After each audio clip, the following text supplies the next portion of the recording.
ये कहानी है उत्तर भारत के एक पुराने रेलवे ट्रैक की। एक छोटा सा स्टेशन है जिसका नाम है शिवपुर स्टेशन। कहा जाता है कि वहां उतरने की इजाजत नहीं है, क्योंकि जो भी उतरा है वो कभी लौटकर वापस नहीं आया। नमस्कार दोस्तों, स्वागत है आपका हमारी डरावनी कहानियों की दुनिया में। अगर आपको हमारी ये कहानियां पसंद आती हैं तो चैनल को लाइक और सब्सक्राइब करना न भूलें, क्योंकि आगे भी हम आपके लिए ऐसी ही रूह कंपा देने वाली कहानियां लाते रहेंगे। तो चलिए आज की कहानी शुरू करें। राहुल, एक कॉलेज का छात्र, पहली बार रात की ट्रेन से सफर कर रहा था। रात करीब 12:15 पर ट्रेन अचानक शिवपुर स्टेशन पर रुक गई। राहुल ने खिड़की से बाहर देखा।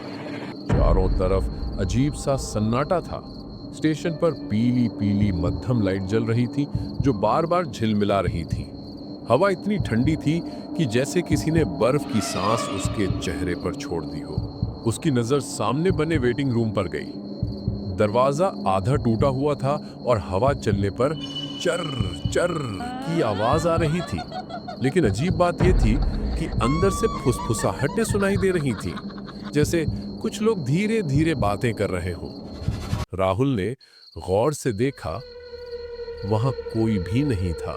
अचानक स्टेशन के कोने में धुंध गहराने लगी और उस धुंध से धीरे धीरे परछाइयां निकलने लगी। पहले एक, फिर दो, फिर पूरी भीड़।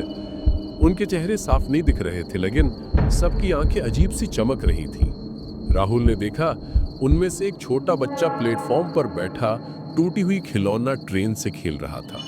लेकिन जैसे ही राहुल ने पलकें झपकाईं, वो बच्चा गायब हो गया। सिर्फ टूटी हुई खिलौना ट्रेन वहीं पड़ी थी।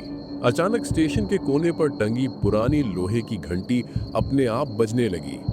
टननन ठनन। हर बार बजने पर वो परछाइयां और करीब आती गईं। अब राहुल साफ देख सकता था, ये इंसान नहीं थे, बल्कि जले हुए चेहरे, धुआं उठते शरीर और खाली आंखों वाले भूत थे। उनके शरीर से जलते मांस की गंध आ रही थी। राहुल का दिल जोर जोर से धड़कने लगा। वो डर के मारे खड़ा ही था कि तभी वही बूढ़ी औरत सामने आ गई जिसे उसने खिड़की से देखा था। उसकी आंखें बिल्कुल सफेद थीं और होठों पर हल्की सी मुस्कान। वो बड़बड़ा रही थी, ये हमारी जगह है, यहाँ उतरने की सजा है, अब तू यहीं रहेगा। जैसे ही उसने ये कहा, चारों तरफ से धुएं से बने हाथ निकलकर राहुल को पकड़ने लगे। राहुल चिल्लाया, भागने की कोशिश की, लेकिन ट्रेन धीरे धीरे प्लेटफॉर्म छोड़कर आगे बढ़ चुकी थी। अब वो अकेला था, जले हुए लोगों की भीड़ के बीच। सुबह जब ट्रेन फिर से उस स्टेशन से गुजरी, पटरी पर राहुल का बैग और मोबाइल पड़ा था, लेकिन राहुल कभी नहीं मिला। लोग कहते हैं उस स्टेशन पर आज भी रात 12:15 पर ट्रेन रुकती है, और अगर कोई यात्री खिड़की से झांक ले तो उसे राहुल का चेहरा दिखाई देता है। वो मदद के लिए हाथ हिलाता है, लेकिन आवाज कभी नहीं निकलती। तो दोस्तों, ये थी आज की डरावनी कहानी मनहूस स्टेशन की।